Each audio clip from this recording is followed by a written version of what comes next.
ఈరోజు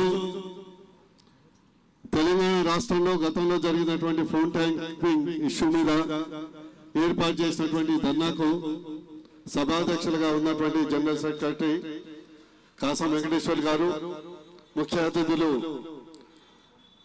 professor K లక్ష్మణ్జీ గారు, వేదిక మీద ఉన్నటువంటి పెద్దలందరికీ, భారీ ఎత్తున తరలి వచ్చినటువంటి బీజేపీ శ్రేణులకు, మీడియా మిత్రులు అందరికీ నమస్కారం. సబ్జెక్ట్ ఇప్పటికే లక్ష్మణ్జీ గారు మొత్తం చెప్పడం జరిగింది.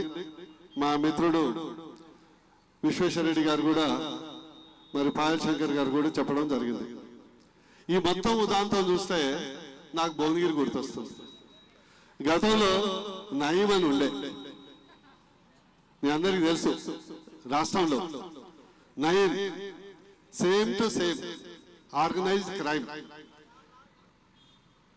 బిజినెస్ పీపుల్ని, రియల్ ఎస్టేట్ పీపుల్ని, ఇండస్ట్రియల్ పీపుల్ని పోలీస్ సహాయంతోనే తీసుకొచ్చి వాళ్ళని బంధించి వసూలు చేసేది, చిత్రహింసలు పెట్టేది, పందుల కొట్టంలో కూడా వాళ్ళని వేసేది. ఇవన్నీ మేము విన్నాం. తర్వాత ఎన్కౌంటర్ అయిపోయింది. దానికి ఇప్పుడు జరుగుతున్నటువంటి ఫోన్ ట్యాప్ విషయం కేవలం రాజకీయాలకే పరిమితం కాలే. సొంత పార్టీ నాయకులు, సొంత కుటుంబ సభ్యులు, మీకు చాలా మంది తెలియదు, సొంత అల్లుడి మీద కూడా ఫైల్ తయారు చేయించాడు. అల్లుడి మీద కూడా ఫైల్ తయారు చేయించి ఫోన్ ట్యాపింగ్ చేయించి, అదేవిధంగా సొంత పార్టీ నాయకులు, అంతరంగికులు, పోలీస్ వాళ్ళు, బిజినెస్ పీపుల్, ప్రతిపక్ష నాయకులు, వీళ్ళందరి మీద ఫోన్ ట్యాపింగ్ చేయించడం జరిగింది. అది రాజకీయ కోణం. ఇంకోటి, ఇది నయం లాగా, ఒక రాజకీయ నయం లాగా ఫోన్ ట్యాపింగ్ చేసి బిజినెస్ ఏదైతే పారిశ్రామికవేత్తల సమస్యలు ఉన్నాయో, రియల్ ఎస్టేట్ సమస్యలు ఉన్నాయో, వాళ్ళని కూడా ట్యాపింగ్ చేసి సాక్షాత్ పోలీస్ ఆఫీసర్లు వాంగ్మూలం చేయడం జరిగింది. వాళ్ళ ద్వారా ఈరోజు సెటిల్మెంట్ చేసి, చిత్రహింసలు చేసి, సంజా శ్రీధర్ రావు అనే వ్యాపారవేత్తను ఒక క్రిమినల్ కేసులో ఇరికించి చిత్రహింసలు చేసి 13 కోట్ల రూపాయల ఎలక్ట్రల్ బాండ్స్ కొనిచ్చినటువంటి ఘనత ఇది. ట్యాపింగ్ ఇష్యూ కేవలం రాజకీయ కోణమే లేదు, ఆర్థిక కోణం ఉంది, మాఫియా ఉన్నది. అదేవిధంగా పాపం ఓ పెళ్లి కూడా పెడాకులైంది, మీ అందరికి తెలుసు కదా. ఈ ఫోన్ ట్యాపింగ్ ఇష్యూతోని పాపం మన సమత అక్కదేని నాగ చైతన్య పెళ్లి కూడా పెటాకులైంది. మా మెడికల్ భాషలో దాన్ని ఏమంటారంటే, ఆ జబ్బుని వయోరిజం అంటారు. అంటే వేరే వాళ్ళ బెడ్రూమ్లో పోయి తొంగి చూడటం, వేరే వాళ్ళ భార్య భర్తల్ని సంభాషణ వినటం కొందరికి ఆనందం కలిగిస్తుంది. దాన్ని వయోరిజం అని ఒక జబ్బు ఉంటుంది. మా పాత బీఆర్ఎస్ పార్టీకి ఆ వయోరిజం జబ్బు కూడా తగ్గింది.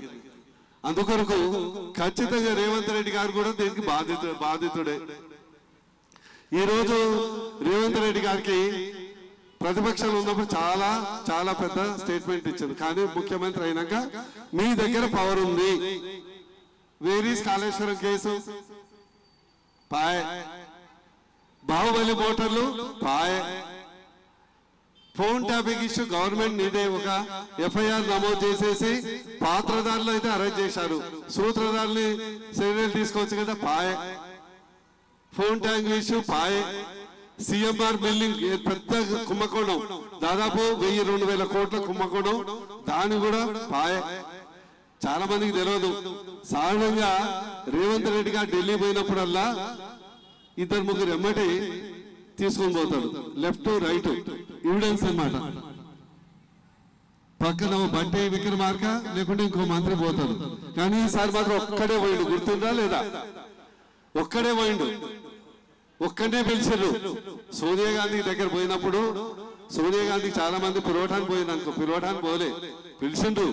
కానీ సోనియా గాంధీ వీరికి ఒక అక్షింతలు వేసాడు.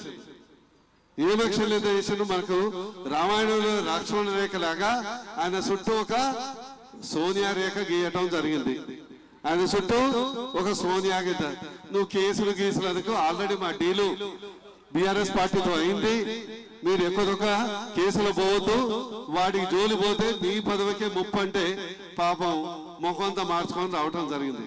అందుకొరకు బీజేపీ పార్టీ ఈ రోజు తేటతెల్లమైంది. పాపం మా బిఎల్ సంతోష్ గారిని ఒక నిస్వార్థం జీవితం మొత్తం దేశానికి అంకితం చేసినటువంటి వ్యక్తిని మునుగోడు బై ఎలక్షన్ లో ఈ యొక్క కుంభకోణం ఏదైతే ఉందో వైన్ కుంభకోణం దాన్ని రక్షించడానికి వారి మీద కేసు పెట్టడం అనేది ఇంతకంటే దౌర్భాగ్యం ఇంకా ఉండదు.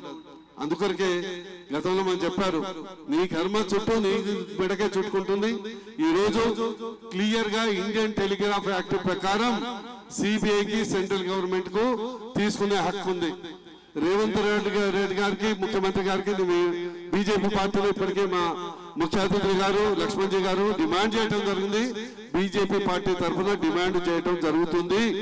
నెంబర్ 1, వెంటనే సూత్రధారులను కూడా మీరు చట్టమైనటువంటి చర్యలు తీసుకోవాలి.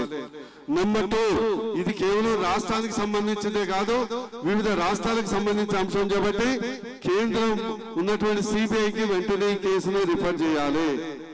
నెంబర్ 3, గతంలో బిఎల్ సంతోష్ మీద అక్రమమైన కేసు పెట్టిందో దాన్ని పూర్వ పర్యవేక్షించి అక్రమ కేసులు ఈ ఫామ్ హౌస్ కేసుకు సూత్రధారుల మీద కేసు కూడా నమోదు చేయాలి. నెంబర్ 4, కస్టమ్ మిల్లింగ్ రైస్ ఏదైతే ఉందో మీరే పెట్టించడం జరిగింది, దాని మీద కూడా లోతైన దర్యాప్తు చేయాలి. లేకుంటే సిబిఐ డబ్బులు ఇచ్చేది సెంట్రల్ గవర్నమెంట్ చేపట్టి సిబిఐకి చేయాలి. ఈ ద్వారా ముగించే ముందు తెలంగాణ ప్రజలకు విజ్ఞప్తి చేస్తున్నా, ఒక్కసారి ఆలోచించండి. మీరందరూ గతంలో అసెంబ్లీ ముందు మా మీద బురద వేశారు, బీజేపీ మీద బురద వేశారు.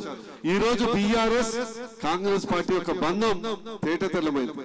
ఈ రోజు మీరు గమనించాలి, ఒక రాజకీయ పార్టీ, ఒక ముఖ్యమంత్రి ఒక టెలిఫోన్ ట్యాపింగ్ ని ఆర్థికంగా రాజకీయంగా ఒక క్రిమినల్ గా వాడుకోవటం అనేది ప్రపంచంలో ఇంతవరకు చూడలే. గతంలో కర్ణాటకలో ఒక్క ఫోన్ ట్యాప్ చేసినందుకే రామకృష్ణ హెగ్డే గారి గవర్నమెంట్ కూలిపోవడం జరిగింది.